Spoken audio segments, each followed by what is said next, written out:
Fala meu povo, tudo bem? Eu sou o professor Renato Amigo, seu professor de Química, e é com muito prazer que eu te convido hoje para assistir a 34ª aula do primeiro bloco de aulas, o bloco das aulas de Química Geral Inorgânica. Se você quiser maiores informações sobre todo o nosso projeto, acesse o nosso site, o www.quimicadoamigo.com.br.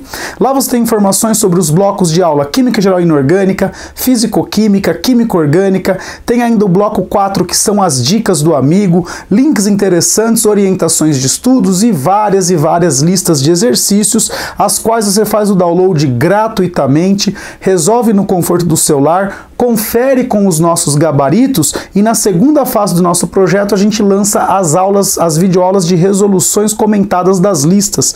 Tudo isso para que você possa aprender química de um jeito completo, tudo bem? Então seja muito bem-vindo, muito bem-vinda para a nossa aula de continuidade aí de forças intermoleculares, onde a gente vai apresentar para vocês a influência que essas forças vão apresentar nas temperaturas de ebulição e na solubilidade, ou seja, em algumas propriedades físicas das substâncias.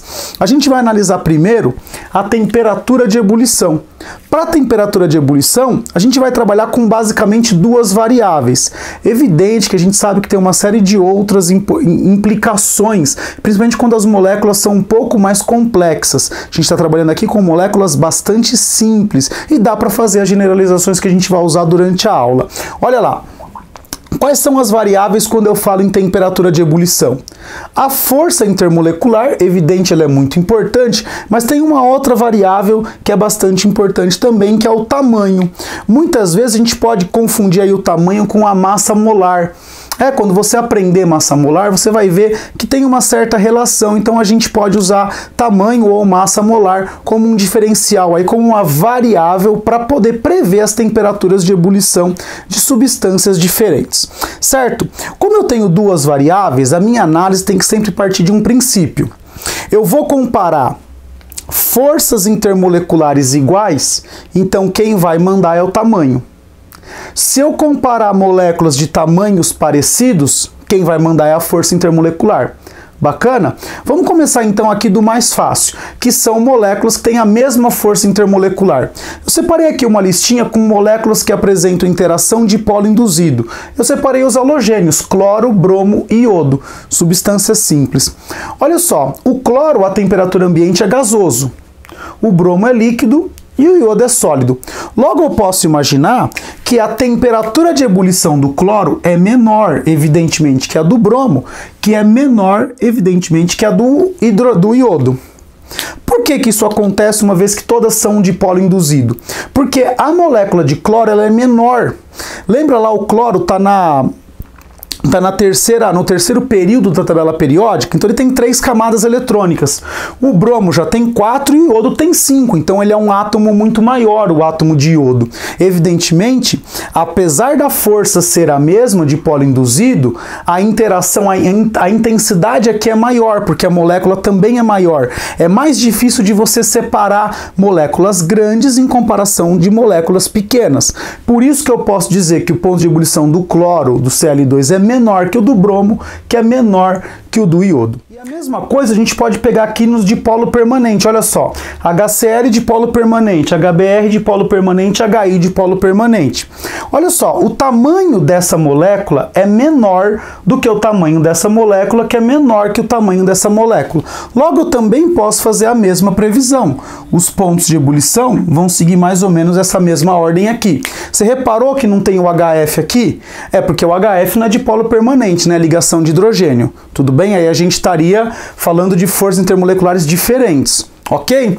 Qual é a generalização que eu posso fazer a partir daqui? Se as forças intermoleculares forem as mesmas, eu posso dizer assim, ó, quanto maior for o tamanho da molécula, ó, quanto maior for o tamanho, maior também vai ser aí a nossa temperatura de ebulição, o ponto de ebulição, desde que as substâncias apresentem as mesmas forças intermoleculares. Quanto maior o tamanho, maior vai ser o ponto de ebulição. Beleza? Eu vou dar uma licencinha então para você poder copiar e eu já volto para falar de outras possibilidades. Fala galera, voltamos aqui com uma lousa nova, onde agora a gente vai falar ainda de ponto de ebulição, mas para moléculas com tamanhos parecidos. Aqui eu escolhi o metano, que é uma molécula que está unida aí por dipolo induzido, porque é uma molécula apolar, e eu peguei a água, que é uma molécula que está unida por ligação de hidrogênio. Eu peguei os dois extremos. Elas têm tamanhos e massas muito parecidas. Logo, era de se prever que elas tivessem pontos de ebulição mais ou menos próximos, mas não é isso que acontece. Quando você vai olhar na prática, o ponto de ebulição do metano é em torno de menos 161 graus Celsius ao nível do mar, enquanto que o ponto de ebulição da água é de 100 graus Celsius ao nível do mar. Ora, então eu sei que quando a molécula tem dipolo induzido, ela tem um ponto de ebulição menor do que as moléculas com ligação de hidrogênio. Então a gente pode completar isso aqui, ó, deixando aí os nossos dipolos permanentes aqui no meio. É o intermediário. E olha só que interessante.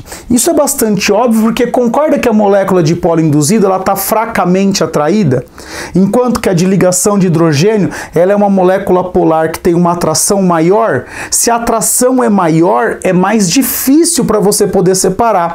Logo, a gente pode trazer aí uma generalização. Ó, quanto maior for a intensidade da força, ó, quanto maior for a intensidade da força intermolecular, maior será o ponto de ebulição.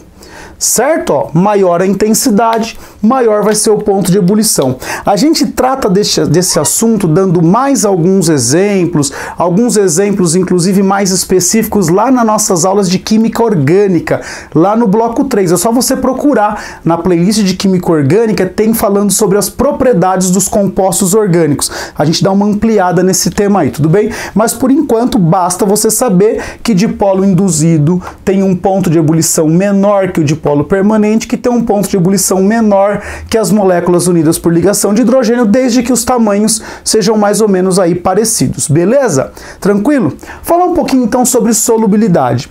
Enquanto na temperatura de ebulição eu tinha duas variáveis, aqui a gente vai basicamente ter só uma variável. Qual é a variável? É a polaridade da molécula. Olha lá, a polaridade. Então, o que acontece? Com relação à polaridade, eu tenho duas polaridades só, né? Eu só tenho as moléculas que são polares e as moléculas que são apolares. Existe ainda um grupo de moléculas que elas apresentam as duas características. Ela tem uma parte apolar e uma parte polar. Essas a gente fala daqui a pouco.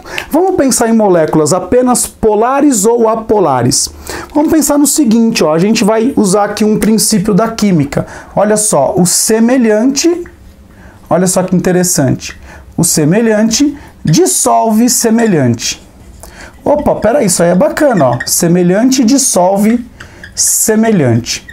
Se então, eu sei que água e óleo não vão se dissolver, concorda comigo?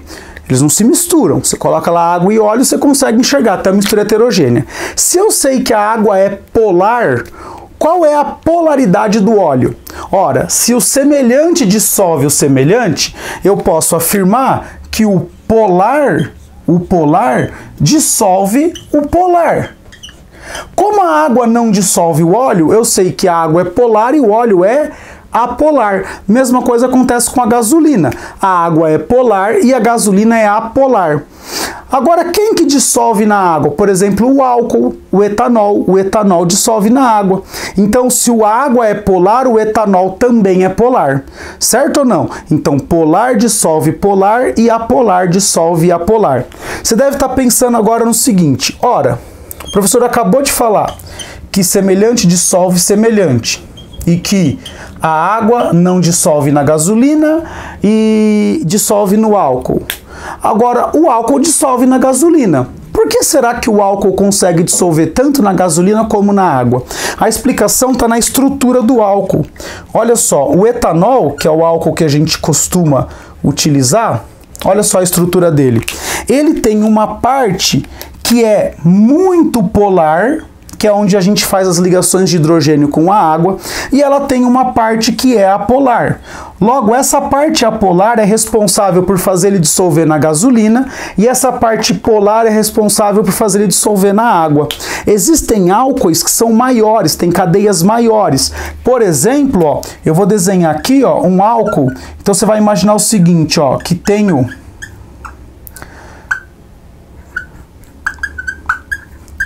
olha só, aqui eu não tenho só 2 átomos de carbono. Você imagina que essa eu tenho 1 mais 6, 7, com mais 1, 8. Esse aqui é o octanol, é um álcool muito maior que o etanol. Pensa comigo aqui, ó. A parte polar dele é muito pequena em relação à parte apolar. Logo, esse álcool aqui, ele dissolveria muito bem na gasolina, mas não conseguiria se dissolver na água. Por quê? Porque a parte apolar, a influência dela é maior do que a parte polar. Então ela tem uma predominância de molécula apolar. Ele parece mais com molécula apolar. Enquanto que o etanol, olha só, as duas partes são mais ou menos do mesmo tamanho. Então elas são equivalentes. Por isso que ele dissolve tanto na gasolina como na água. É mais ou menos o princípio dos detergentes, dos sabões. Isso aí tudo a gente trabalha naquelas aulas que eu acabei de falar no bloco 3, no bloco das aulas de química orgânica. Aqui na nossa química inorgânica, basta a gente saber que o polar vai dissolver muito bem no polar e o apolar dissolve no apolar. Agora, o contrário não é verdadeiro. O polar não dissolve no apolar e o apolar não dissolve no polar. Certo ou não, galera? Então basta você saber polaridade, você já consegue aí fazer uma boa previsão quanto à solubilidade. Certinho? Eu vou dar uma licença para você poder copiar o conteúdo dessa lousa e eu volto aqui para dizer que, infelizmente, mais uma aula aqui no nosso canal chegou ao final. A gente já está finalizando essa parte inicial do bloco 1 das aulas de Química Geral. Próxima aula a gente vai falar de ligação metálica e depois a gente finaliza e entra na parte de inorgânica. Terminou a inorgânica, entramos em cálculos químicos e o bloco 1 estará terminado, beleza? Pessoal, se você chegou até aqui, eu gostaria que você, por favor, clicasse aí no botão curtir. Se você ainda não é inscrito no nosso canal, por favor, se inscreva. Você receberá todas as atualizações. Assim que eu publicar uma aula, já vão te avisar e você vai poder acessar e assistir e acompanhar aí a evolução do nosso canal. Se você tem alguma dúvida, sugestão, crítica ou elogio, deixa um comentário aqui no YouTube mesmo ou envie um e-mail para mim no quimicadoamigo@gmail.com. quimicadoamigo@gmail.com. Sempre um prazer receber e responder a sua dúvida, tudo bem? Então, galera, a aula finalizou e o que eu tenho a dizer a você é beijo, tchau.